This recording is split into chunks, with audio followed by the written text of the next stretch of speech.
right, hello everyone. Thank you for sticking with us.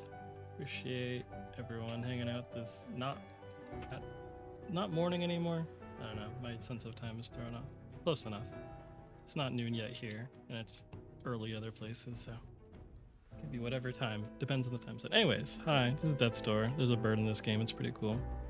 Nothing really else to mention except during the run there are certain times when we get upgrades, there are full screen like flashes. It's not flickering, but there's like bright full screen flashes, so that's something you're a little bit sensitive to. Unfortunately, there's a lot of them here or there, so it's kind of hard to point out each of them. I'll try to remember to, but it might be worth dimming your screen if that's something a little bit you're more sensitive to. But either way, we'll get started in 3, 2, 1, go. Good luck, good luck. Appreciate that. All right, so Death's Door. If you've ever played Titan Souls, this is made by a lot of the developers involved with that. So there's a lot of different bosses we'll be fighting. This game has a little bit more exploration for and kind of progression in terms of what we'll be doing with getting different weapons and collecting soul energy to increase our stats so that we can get through bosses a little bit more easily. At the beginning here, we are a reaper for these giant souls, and we're tasked to go get one, which is going to be the first boss of the game. It's kind of just an introductory boss. They'll be showing us the ropes of the game. There's actually an entire tutorial area here, but you can shoot an arrow through this short little wall here. Since it's skinny enough, you can sneak an arrow through and skip to the end of the tutorial area instead of going through the entire thing. So right now our arrows and our sword do about the same damage, but later on we're pretty much going to be primarily using our sword for most of our damage because we'll be focusing on that stat for damage. But right now, while the same damage, we can kind of weave in a few extra shots here, keychain them together, and make that work for the boss fight. Also, if you do an arrow shot at the end, I think it kind of, or if you do a swing right at the end of the fight, you turn to the side weirdly like this. It doesn't happen super consistently, but you're supposed to be facing forwards. Every once in a while, the game decides to turn you the other way. So that's the first boss, just kind of teaching you the mechanics of stuff. Pretty simple, nothing too wild about it. You saw on the bottom right was the soul energy we collected for beating them. So Grey Crow stole the giant soul we're supposed to turn into the giant soul into the kind of main area. There's kind of two main hub areas. We've got this one here that connects to all the different bosses we'll need to fight. There's 3 main ones before the end of the game. But there's also the area we were in before that's the headquarters where we can spend all our soul energy, and we can go to doors we've already unlocked, like that one right there. This is our first little soul energy pickup. You can slash a couple times to cancel the dialogue where it tells you about it. But like I said before, we're just using that to increase our stats. Just kind of, well, that's nice of them. Sometimes the bats can attack you through the gravestone. You can't attack them back.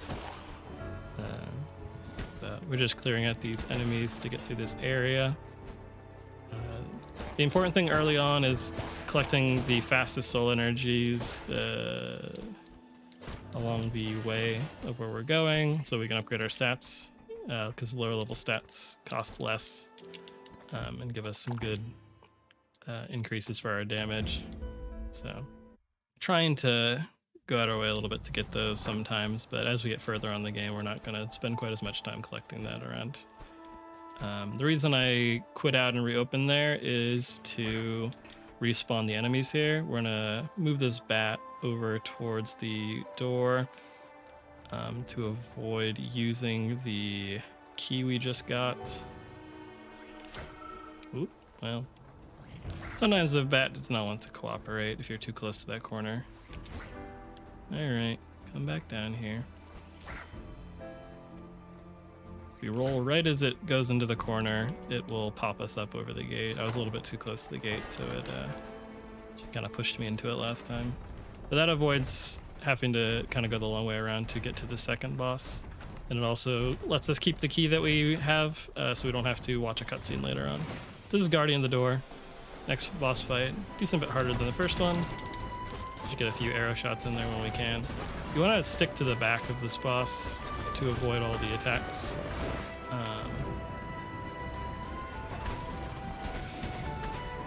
And not get too close to the hands when they're coming down. You roll at the right time, you can have the laser attack end as if you got hit but not take damage, but it rolled a tiny bit early. Now there's missiles everywhere and you have to kind of keep track of where they are, which I'm not doing a great job of. It's tough when they're behind him and you can't see where the markers are.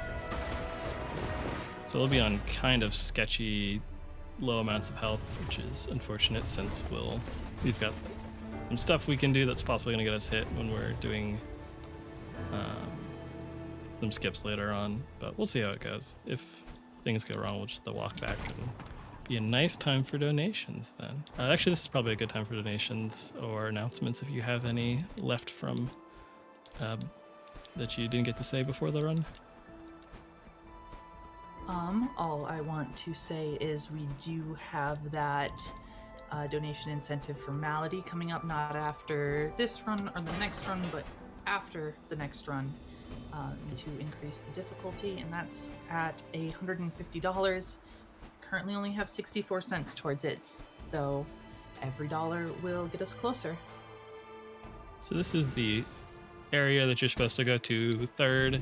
You can technically beat the bosses in any order because it doesn't require you to beat the boss to leave an area. You just have to get the power, like the ability, I guess, a spell from it to go to the next area. But normally, progression-wise, this is the last one you go to because you need the fireball to light that lantern. But you're able to shoot an arrow from a specific angle to hit it early and get you to this area. The reason I want to go to this area is so that we've got 4 different spells. Actually, let me focus on this. See if I fall in the water, I have to make this walk all the way back, unfortunately. You're supposed to use the hook shot to get over here, which is a spell we do not have. I almost fell in, that was kind of close. And then use the hook shot to get back. The reason for that is this door here is the hook shot upgrade room, but we don't even have the hook shot. We're going to do what's called an arc, which allows you to gain some extra distance over a gap, and then spam our arrows, which baits the enemy into attacking us. And by doing that, they fall into the void and die very quickly. That boss has a lot of health and is kind of a pain to fight, especially without the hook shot that we don't have. So now we're in this bit of a weird state where if you look in the top left, you'll see that we have a spell selected that doesn't have an icon at all. So we've not unlocked the hook shot yet, but we do have the hook shot upgrade. And when you get the upgrade for a spell, it automatically will equip it. So even though we don't have the spell itself, it has set that as our active spell. So we have to, we want to keep that selected. If we deselect it by accident, I don't know what we do, so don't do that. It'd be a bit of an issue for the route because it's routed to use this hook shot that we get early to progress much quicker through there. So this is the first area we're meant to go to. This doesn't require you to have any of the spells unlocked already. Grab some soul energy while we're along the way.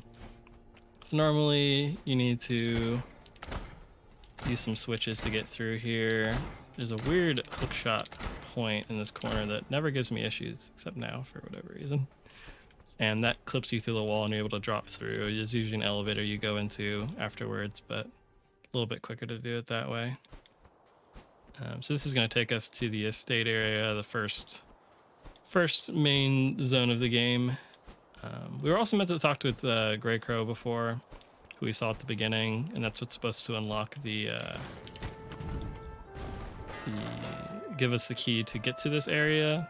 But since we sequence broke a key out by using the bat to get to the one boss early, we can just use that key instead to get there. So we don't actually talk with Grey Crow again until the end of the game. But he tells us to get these 3 giant souls, one in each of the 3 areas. in order to track down his giant soul, because when you are collecting souls for the Lord of Doors, who's kind of the main dude of the game, until you collect your giant soul, you keep aging while your door is open to collect it. So he's been stuck here for a while. So he stole our giant soul to force us to help him. So he's not a very good dude, which is why we don't talk to him until the end of the game. So we use a bit of we go in that corner with the pot there and do a charged attack, and that pushes us up onto the barrier there. There's a cutscene right ahead of us. There's a character called Pothead there that is the main NPC of this area, but he has a long cutscene, so it's faster just to do this boost up here. We will get to talk with him a little bit later, but for now we skip his whole introduction. So we don't ever properly meet him, but he'll act like he knows us next time we talk to him. I think that angle's a little wrong. Do another arc here to get across this gap. I don't know why he went to the side like that, but it's okay. So I've been alternating kind of between mouse and controller mouse and keyboard and controller for this.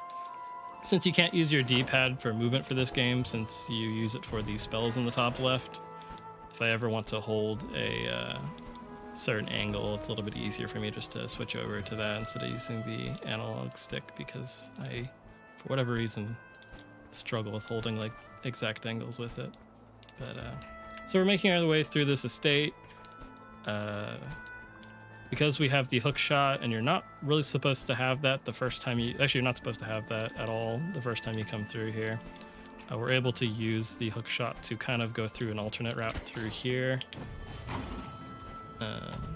You can do a plunging attack on the manholes here, and that gets you into this underground section, which is gonna bypass a lot of this stuff, because normally you would have already completed this area, so that like the progression's a little bit weird when you use the hook shot here. So we're just gonna get on the hedge over here.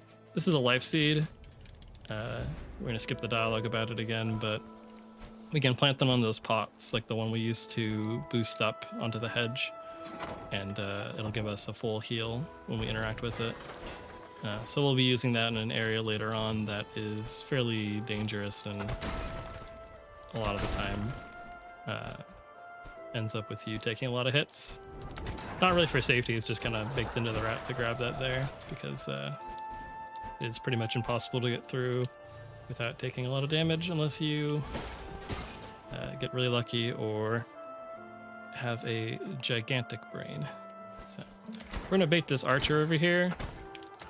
When we hit the archer with our hook shot, it does 0.1 damage, and they have 3 HP, so it takes a lot of hits to kill them, but we just want to push them in the corner. You'll see as they lift up their bow, they also lift us because they're very strong. So they can pop us over here, and we get the daggers, which is going to be our main bit of movement for the rest of the game. There's a trick called zoomies, where if you do a charged attack... Hey, there's Pothead. There he is. But zoomies are if you do a charge attack and pause, the momentum that you had during that charge attack is stored. So however fast you were going during that charge attack, you keep that speed at the exact angle you were slashing at. So you have to make sure your angle's correct, because you can't correct your angle without canceling the zoomie.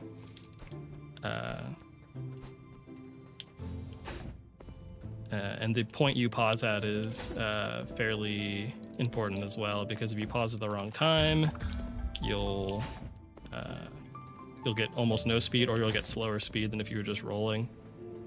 So there's a lot to take into account with it, and we do it pretty much everywhere from now on. It's the reason we go to the estate as quickly as possible, is because we want to get these daggers, because we'll be using them, like I said, for pretty much the rest of the run. You can technically do zombies with any of the weapons, any of their charge attacks, but for the sword, it's not faster to use it for doing zoomies, unlike the daggers, because the daggers are very quick, very fast. There we go, cool. Very fast animation for it. So we're actually intentionally roll off the edge here. What we've been doing is we're going the reverse direction to get the hookshot spell. Normally you would get the hookshot spell here, and then use the hookshot to get back to the main hub. Because to unlock spells, you have to, each area has 4 dead crows that you interact with, and it opens the door, and then it takes you here, and then you get the spell, and everything's cool. But we've gone the opposite direction, so we're just gonna sit here. Insert joke about my controller disconnecting here. And we're dead. So we do want to unlock the hookshot properly, because we do need to switch off of the spell eventually, because the other spells are useful for either for boss fights or just for generally needed for progression. But we intentionally fail, because when you fail and leave afterwards, it takes you to the door that was supposed to bring you to the that Avarice fight. But we've not unlocked that door, so the game's more or less moved us to an area that we've not been to yet. Before we were supposed to get it, because it tried to put us back to where we were meant to be when unlocking that spell. So now that we're in this area early, we can open this door here, and now we have a entrance here for later on when we want to actually kill the boss here. We don't have to go quite as far to get to it. That's a lot quicker that way. We also picked up some soul energy like you saw. We'll be using that for a specific upgrade to do a trick after we get the hook shot. So we're going back the way we came to go do this first Avarice fight. There's 2 Avarice fights we'll be doing. One's to unlock the hook shot like we're doing right now, and one is to unlock the fire spell, which will be right after this actually. So this will be 4 different waves of enemies. This one's more challenging than the other Avarice fight, so it can take a couple tries if I get bullied or get off cycle a bit. So we've got these mages that'll shoot fire at us like you saw last time when I died. These enemies are just kind of the basic grunt enemies. They can still hit you pretty... Everything does 1 damage, so even the grunts can do as much damage as like these other guys. These mages shoot just normal projectiles, and you'll see them a lot more during their run. You can deflect their projectiles back at them or other enemies, and it does double damage to enemies if you deflect it. So it's usually good to try to do that, but obviously dodging them and not getting hit is more important overall. This guy here attacks pretty quickly and actually lunges pretty far, so you have to be careful not to be in his range or to be rolling. And we've got some slimy boys here, which unfortunately I have to kill. But they will shoot spikes if you're nearby, or if you're not nearby. Sometimes they just feel like it and shoot spikes. Last enemy is actually probably the easiest. There's a weird thing with these fights where the last wave usually is actually kind of easier. And the only reason you tend to fail it is because you took way too many hits beforehand and then you weren't paying attention or something like that. Which I've never done, definitely. But this is the hookshot spell. So we can now swap to other spells. We can kind of progress a little bit more now that we're not stuck with using that one. We also have a hookshot in our chest right now. It's just like a weird graphics glitch that happens sometimes with this. And we're gonna roll off the edge a few times.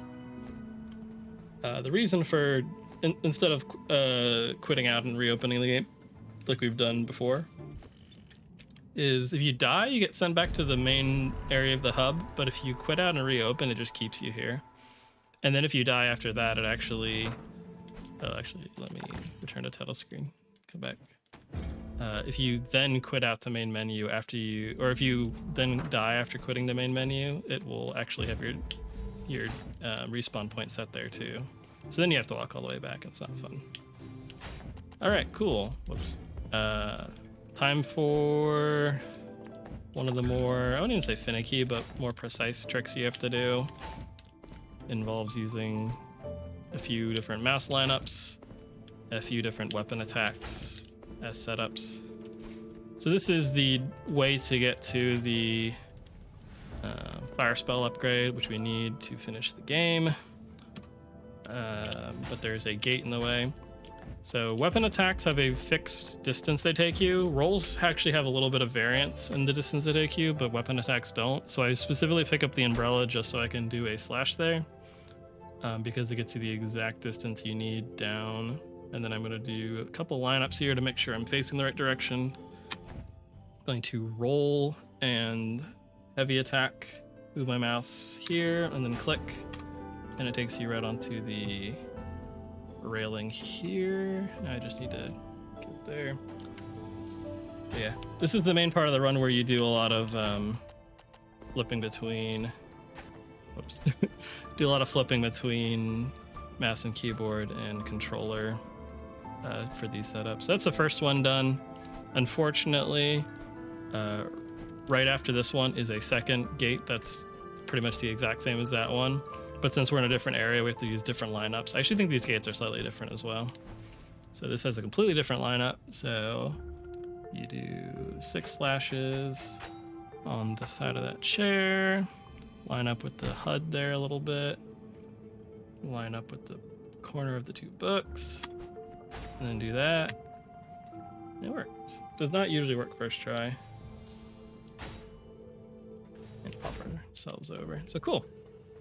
That was extremely painless. It usually is not. But the game was very nice today. All right, cool. So this is the next Avarice fight, and the last Avarice fight actually. This will unlock the fire spell, which just shoots a fireball that can light stuff like the lantern we lit before with the arrows. A lot more convenient than that though. We do use the upgrade we got with the hook shot, which I haven't really mentioned exactly what it is, but when you see me dash at an enemy and the big slash appears, that is the upgrade we got from it. So even though we got the hook shot spell right after we got the upgrade for it, we do retain the upgrade still. It doesn't get rid of the upgrade for us, so we'll be using that a lot in fights because it does a lot of damage and it's very convenient to do. These pots just explode in one hit, so you can use the hook shot to detonate them really quickly. So yeah, this is definitely the easier of the 2 Avarice fights we do. The last wave actually for this one actually depends. Sometimes it's nice to you. This guy has a few different attacks. The one we want is this one where he launches the ball, because you can just deflect the ball with a charged attack and it does most of his health and damage all at once. But yeah, only took 1 hit there. Pretty nice. So now we have all these spells. We're gonna actually get to progressing to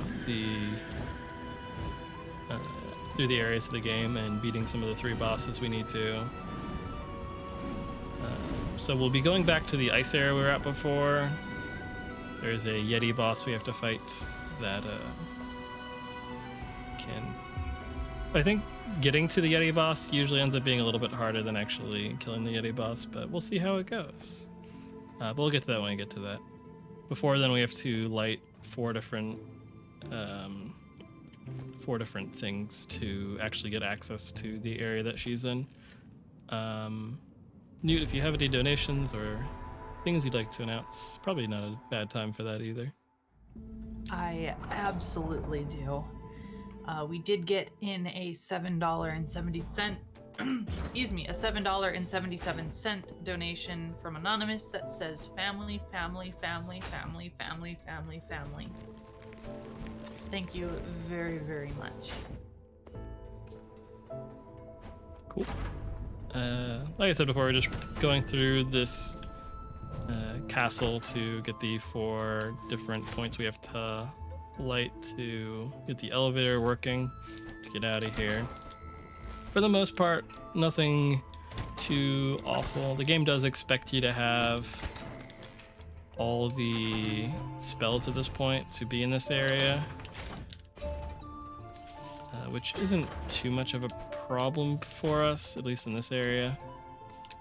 The main important one is the fire spell, because otherwise we wouldn't be able to light these. There's no other fire source nearby that we can use like we used previously. So Quitting to title screen here again, just to teleport back to the door because it's faster than walking all the way back to this main area to do what we need to do.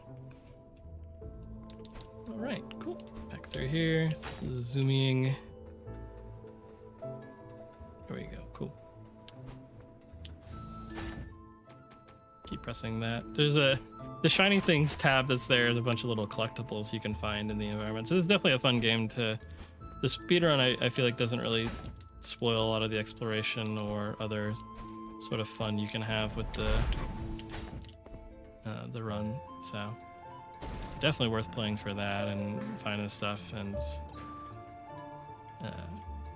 you know, we do skip a lot of things during the run as well, which you'll obviously we've seen a lot of the sequence breaking we've done, but we're gonna actually start skipping through a lot of the areas as well as we go. Oh, darn it. A little bit of a bad roll there, so gonna walk of shame over here and walk back around. Got 2 more to light up here. There's a little skip we can do here. We'll see if it works out for us. It can be a little finicky. But you have to do an arc around this. Darn it. Lost a little bit too much height. Do a little arc around that corner. It just stops you from having to hook shot there. Whoops. Go. Yeah, arcs and zoomies make up a lot of the tech we'll be doing during the run to allow us to... Ooh, geez. That's not what I wanted to hook shot onto. Oh. Well, that was interesting. I was spamming the hook shot spell and Crow said no. But this will get us the 3rd of 4. Maybe I can snipe this. Cool. One last one, and then we'll head up to the next area. Have a little bit of a breather before we get to a lot of really tough platforming that's going to be a little risky, but we'll see how it goes. Definitely can do it, but sometimes the game disagrees. Cool. Last one here. Also, there's a bard that's nearby. You see during the cutscenes, there's a dude hanging out. That is another character we're supposed to meet during the run, but we kind of just skip meeting everyone. Yeah, the guy on the right there, just hanging out.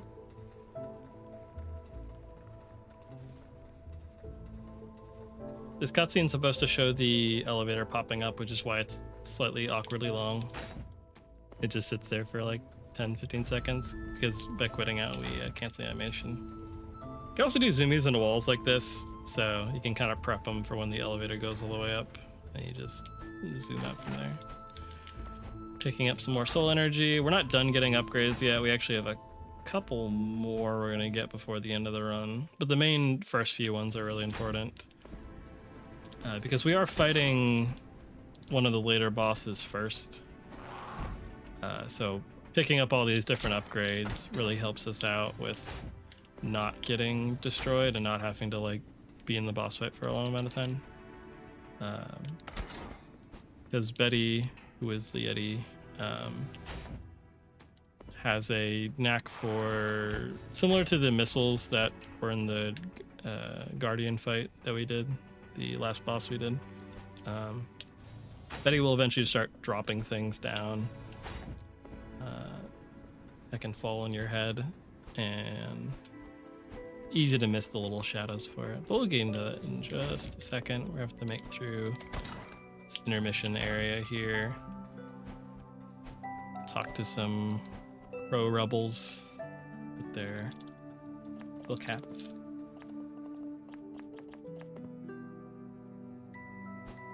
Oh, we just need the key. We'll come here after the game ends, but probably not get to see. I don't know. I tried to hook shot to that.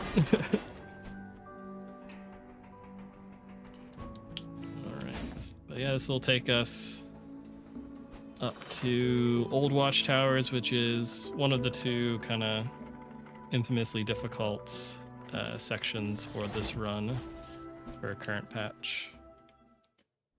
So we'll see how it goes. If we do arcs over void, like the edges of the void, and you fall while you're doing an arc, it does actually soft lock the game and you have to reopen it. So hopefully that doesn't happen. Hopefully I don't have to show a live example of that. But if I do fall into the void and the game suddenly disappears for a few seconds, that's all that is. Cool. That is the first one. We have to do another 3 or 4 over the void. So this one can be a little spooky.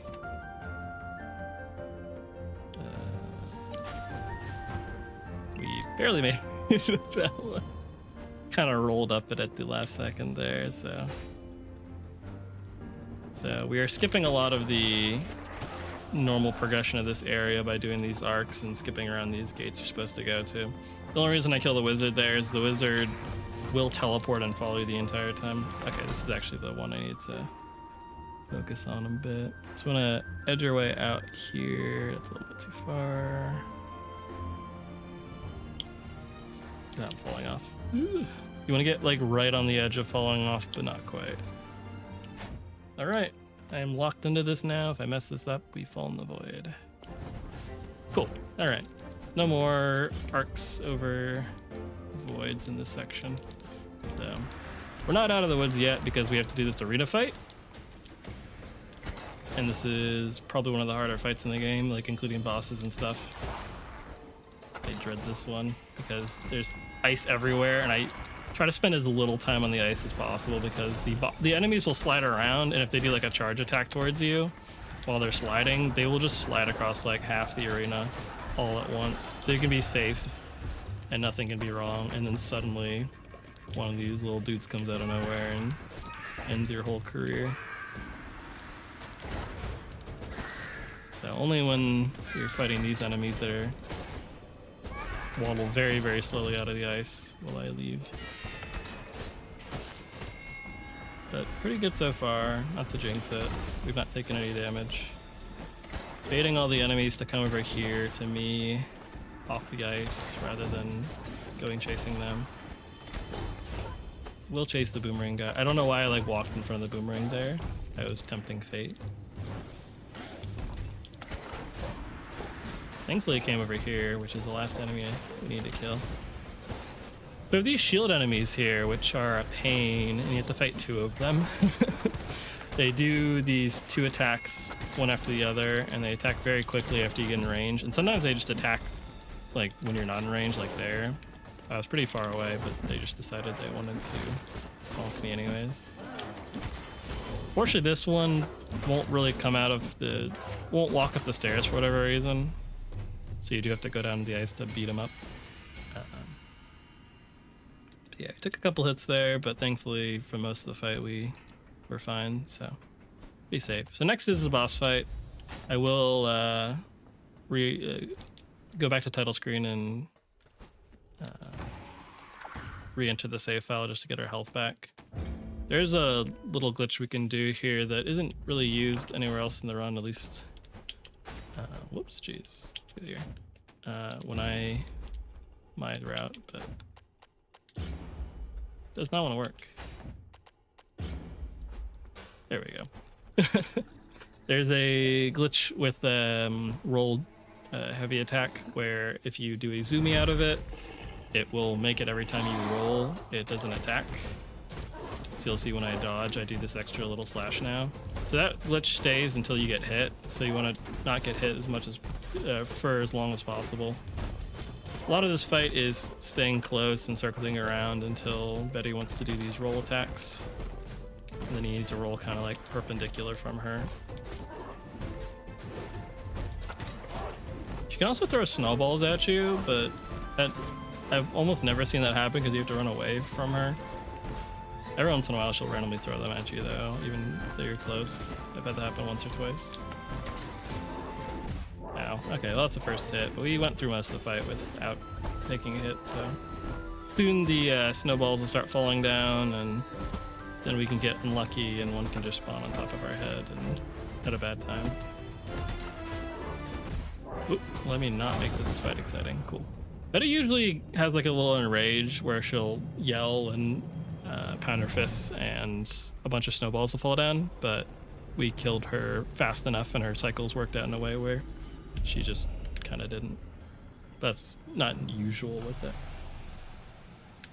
Yeah, that's the first boss. First giant soul out of the 3. This is the Gravedigger we've never met before, but he'll show up after each of the boss fights. Yeah. Back to the title screen, it'll just take us back to the door so we could get through here quickly. And no matter what boss you beat first, this it forces you here next time you go through a door. Takes you to this cutscene. If we do a zoom into the cutscene, we do something kind of silly during it. So I'll be trying to do this during cutscenes when I can manage it. This is the Lord of Doors. In charge of all the birds running around, collecting all the souls and stuff, and we'll be seeing him a lot later. Yeah.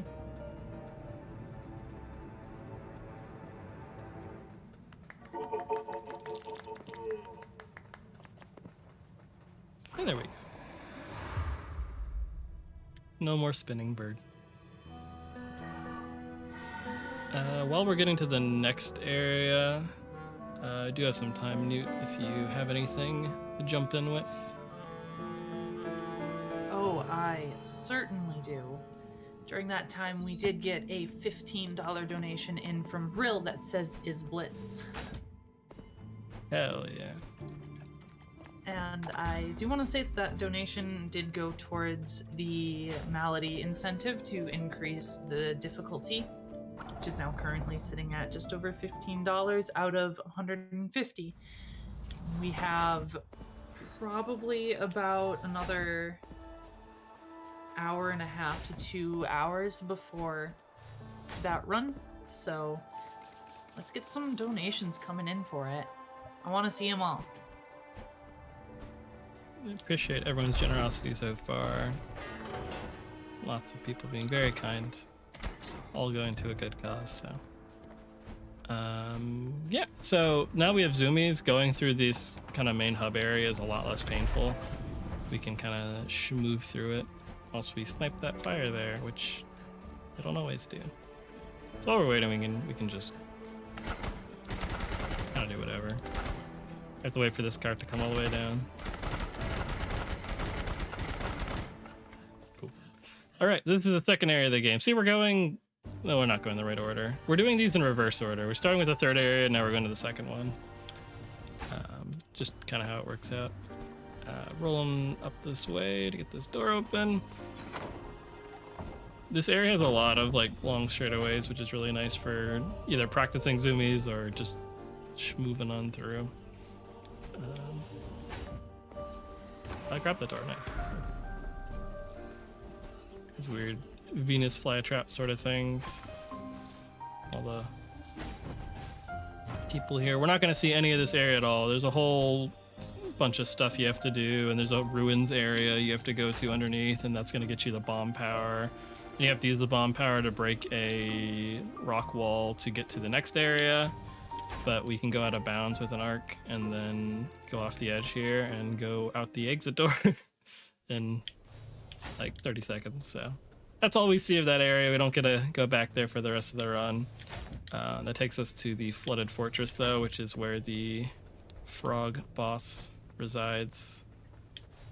Don't need to do this arc here because the button for it's right there, but it's like a small time save. And what could go wrong? So we just need to move through here. For the most part, fairly normal progression through. It's just a lot of long straightaways of getting through here. It's kind of hard to skip too much because there's a lot of water and the bird does not appreciate water. But if you're watching, you should stay hydrated. Doing the zoomies here is also really extra and not needed at all, but why not? Because with each of them, you can just kind of like, if you do the angle wrong, you'll just rocket straight off into the water and take damage. And if you don't take damage this entire time, you don't have to quit out and re-enter to get your health back, because we need every single bit of health for this next section. Flooded Fortress is the other of the two fairly difficult sections when it comes to not dying repeatedly and getting beat up by the video game. I think the old Watchtowers snow area we were in and this area are the two unofficial bosses. They're probably harder than a lot of the bosses in the games in terms of getting through them. All right, there's a frog dude. He has now committed 1 homicide. So we're gonna go beat him up, because that's not fair to do. Randomly killing enemies for no reason? Who would do that? Oh wait, I should probably have gotten the door there. Forgot to do that. Well, hopefully, what could go wrong? Yeah, I completely forgot to get that. Uh-oh. Well, I don't need it for... If everything goes right, we don't need it. It's only if things go wrong. I just want to make it more exciting. So we're going to shoot an arrow over here, which baits this enemy in. I'm going to use my keyboard just so I can get the right angle onto this platform. Do a couple arcs to get over there. That second arc is pretty spooky. The first one's kind of gimme if you get the right angle. The second one, you can sometimes just not pop up. Why would you do that? That's so... How dare you? So, like we did in the first area for the estate, we want to move this archer into this corner so that we can use it as a portable elevator, and then we'll be leaving it there. Yeah, frog is allowed to only do 1 homicide. Thank you. That is the rule with frogs. We're gonna heal there with the life seed that we grabbed a little bit back. So these 2 mages are super important. I'm just going to wait for them to appear at the exact right spot. And sometimes they don't, and they'll just sit here and do this. So we could be here for an hour. We could be here for 2 hours. Be here forever. Never mind, we're not. Cool. Thanks. You need them to be right over the gap there so we could use them to get our way across without having to like do pesky stuff like the video game. Let's go. Want to kill all these wizards because, like before, wizards will just keep teleporting onto you and harassing you and being rude. And if you just ignore them and get to this area, they'll just float over the water like the entire time and BM you. Not about that. You have to be careful when you hook shot to enemies here that you don't kind of put yourself off an edge or something. Boomerang enemies especially be a little spooky sometimes if you hook shot to them and then they throw a boomerang at, or the boomerang's coming back and hits you. So something to be mindful of. Now there's 2 of them. The nice thing is they won't do anything until their boomerang comes back. So if you bait them to throw their boomerang somewhere right before they jump and then they jump somewhere really far away from it, you can get a lot of hits before they jump again. This arena is a lot easier than the ice arena we did. A whole bunch, so usually not too much of an issue. Alright, cool. So we are to the next boss. I will switch to the daggers real quick to just do a few zoomies. But we'll be grabbing the door here. I will not forget this door at least.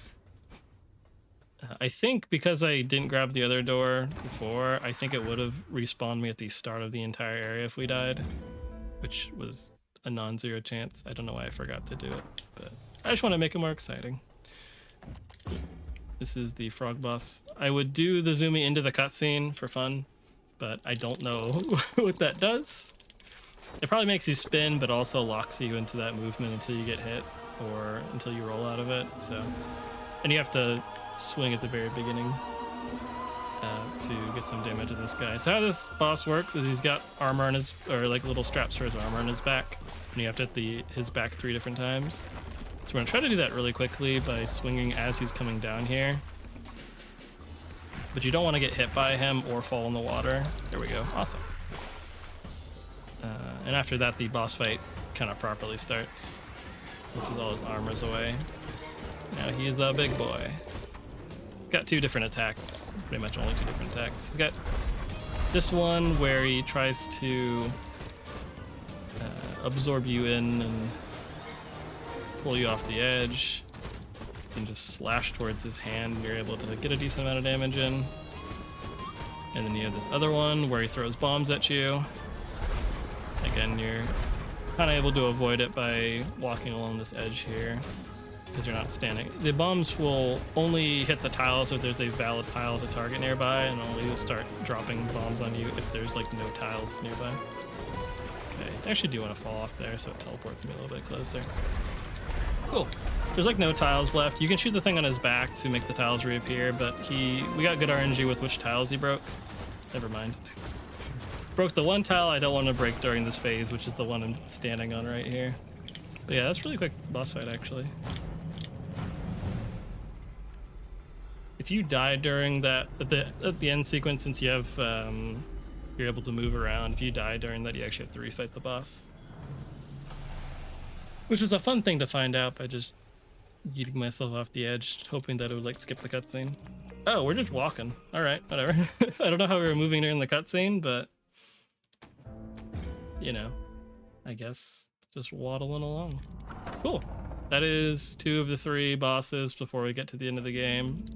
So we're fighting the first boss that you don't necessarily need to fight the bosses in the like first, second, third order, since you can get to the next area once you get the spell. Oops, almost grabbed the wrong one. But normally, in order of difficulty, you would fight them in this order, just because you have the stats for it and they're right there, sort of thing. But so we're gonna fight the easiest of the 3 last now, which is nice for the boss fight being easy, but the area to get to them is actually kind of spooky. Whoops, I forgot there's a dude over here. So this is the ceramic manor. There's a bunch of people that are pots here, which is where Pothead is from before. If you remember him, we talked to him for like 5-10 seconds, but he's our best friend forever, so we're gonna go save him. Whoops, don't pause that yet. If you quit out before the key actually like disappears, it's not actually in your inventory. You have to go all the way back, and it's tragic and sad. Yeah, since we already have the fire power, we don't need to do anything in this first area. We can just use the fire to unlock the door out and then get to the next furnace area that's going to make up the rest of this, which is a lot spookier, which is why I'm going to pick up this life seed here just in case. Yeah, never know. Here has a lot of these moving platforms here. You remember those exploding pot enemies from before that we had to do in the Avarice fight? There'll be a lot more of those. What other things are in this area? A lot of slimes. That's nice. That's a bonus. But more or less just make our way through. We do have the hook shot, which we're not supposed to have, so we'll be using that a lot for combat. That's a good zoomie. But not too many gigantic skips for this area. But we do get to meet the boss in just a second here. Grandma's just hanging out here. Also open the door. Ooh, jeez. Open the door before. There we go. You can open the door before the cutscene starts. While she's talking, the door just falls on her, or the little door piece does. So, Grandma has stolen our bestest friend ever, so we're gonna go speak with her further on in here. I'm gonna grab this door just in case. Not that anything could possibly go wrong, but hypothetically, if it did, it might be nice to have. A lot of this area, since it is a furnace, is heating up the furnaces that are light around to get the platforms moving and then just zooming in between to save ourselves some time. And a lot of those spinning pots there, which are actually kind of a pain. Look at this guy, I forgot about him. He shoots poison explosions or explosives at you that will hurt you if you stay in them for too long. And also, if you're standing under them, it also does damage. You can use them to hit the enemies, but usually trying to do that just with you getting hit more often than not. So it's more like a happy little accident when it happens rather than, oh, that's unfortunate, pro strats or anything.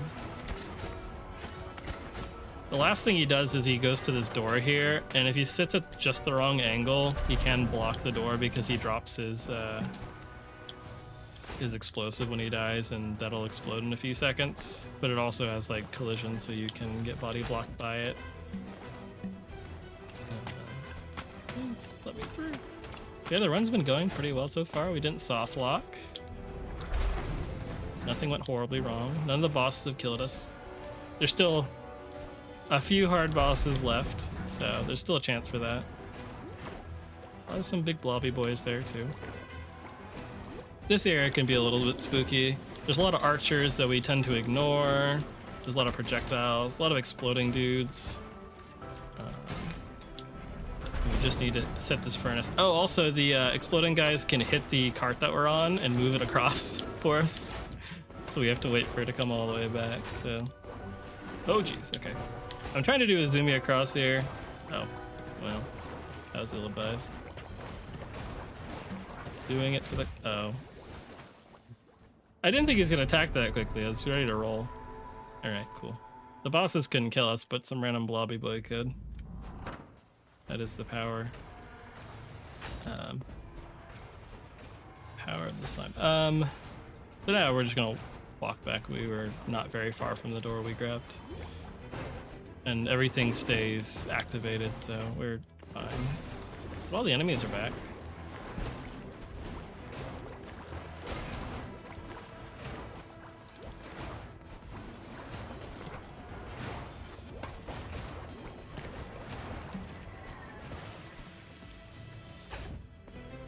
Good. Oh, also if you time the zoomie wrong, I didn't mention this when I was initially talking about that. If you time it just the wrong time, you don't get any speed from it. You just sit there. It's sad when it happens. You have to just kind of keep the rhythm up for proper zoomage, otherwise you will not go fast. Okay, cool. So you got just a little bit more for the furnace here. Like I said, a lot of the puzzles are these moving furnace ones. There's another gunner here that's going to keep trying to shoot us. He keeps stopping to shoot us, but then we get out of range and he has to keep following us, and basically nothing happens. Actually, I have to hit one of these guys because I need some more. Each time you hit something, you get a charge for one of your spells, so I have to sometimes bonk random enemies for that. Make our way up here. We are going to do one skip here. We are allowed one skip. So instead of hitting this furnace over here, we're gonna pop ourselves onto this platform and skip like 5 seconds of stuff. Biggest skip in the run, by far. So we're pretty much at the end here of this area. Grandma is next. We have full health because we died, so we're looking pretty good. I'm gonna grab the door though and go on into this fight. Grandma does swear, so avert your eyes if you don't like that. Anyways. This game is allowed one swear, and that's it. They used it very well. This is the Witch of Urns. And unfortunately, this fight is a little bit easy because we were supposed to fight her a long time ago, and we have a lot of upgrades, but you can still optimize it a bit with these orbs that she drops, since you get extra damage when you deflect them. Alright, she keeps disappearing so quickly. She's cheating.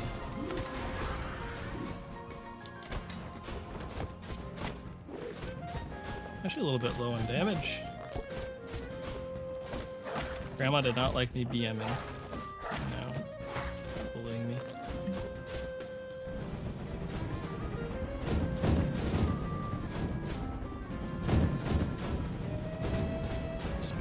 if you hit too many of the projectiles while she's spinning around, the game will stutter a little bit just from all the impacts happening at once. All right, there goes Grandma. Grandma now is an orb. We have collected all 3 of the Egyptian god cards, so now we can go face Seto Kaiba. Or whatever the boss is. Anyways. Gravedigger again, someone we've never met before. But yeah, he's here. But we're done with all the bosses we need to kill. We are in the end portion of the game now. We're gonna go to Grey Crow, who we've definitely talked to before and are not just meeting for the first time right now. And we're gonna give him all the giant souls that we just collected, and that's gonna get us to Death's Domain through Death's Door, you know. Fun fact. That's nice, Sumi. Big fast. Probably last good time for some donations while we're going through this last area, or any announcements you'd like to make before we get into the last 2 boss fights. Yeah, of course. Again, I want to reiterate that we have that Malady incentive open to increase the game's difficulty, currently sitting at $15.64 out of $150. So get your donations in if you want to see that. I know y'all can make it happen. We have about 200 people watching. That's like less than $1 per person currently viewing the stream. Y'all got this. Come on, let's go. Also, if you like controller mashing ASMR, this is probably a good time as well. Actually, it depends how loud I mash. Okay, we can do that, or we can like not hurt people's ears. One of the two. Whichever people want. Absolutely love controller ASMR. I usually have a scroll wheel bound to E or spacebar, or whatever it is. I forgot to do that, so my arms are hurting. All right, so if you like the story for the game and all the dialogue and the plot and stuff, read very quickly. So this is Death. Death has a fanny pack. Death is the best character in the game. I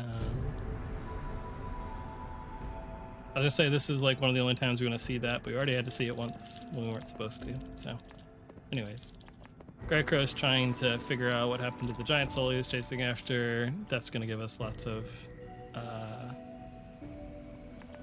sort of lore about how Death was like, yo, it's kind of sad that people die and stuff. Like, I don't want to make people sad. I'm gonna let these random dudes like do all the work for me and collect all the souls, so I don't have to really do anything.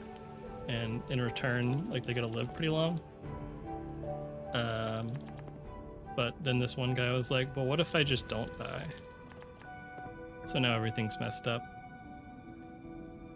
But the giant soul that Grey Crow was going after, soul he was trying to track, he can't find, so he gets angry because now he's stuck here forever.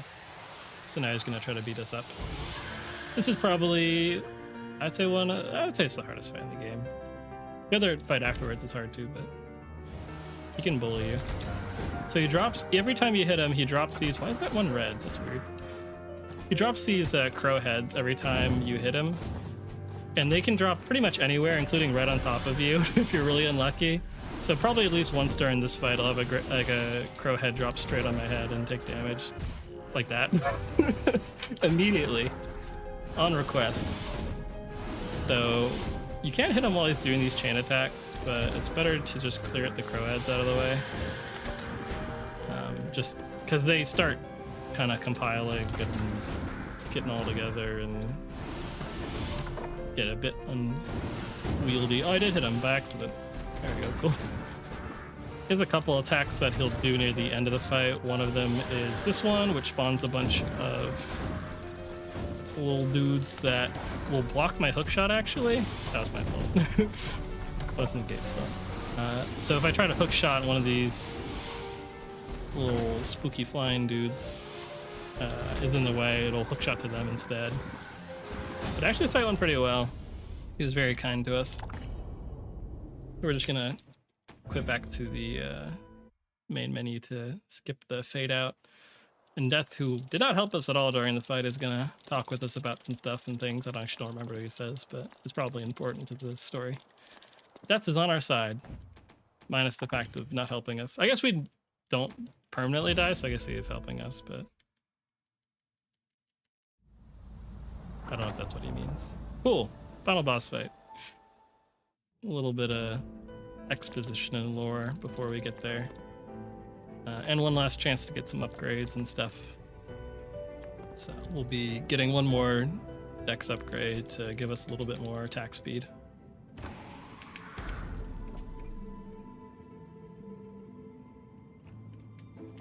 Alright, one more. Cool. One more. Quit out the title screen to teleport us to the door. This boss fight with the Lord of Doors is a two-phase sort of fight. You have this initial phase here where he's jumping through different doors and going back to areas we've been to before and taking attacks from past bosses to fight us with it. So we'll be seeing a lot of the attacks and stuff from before in a lot of the areas we've been to.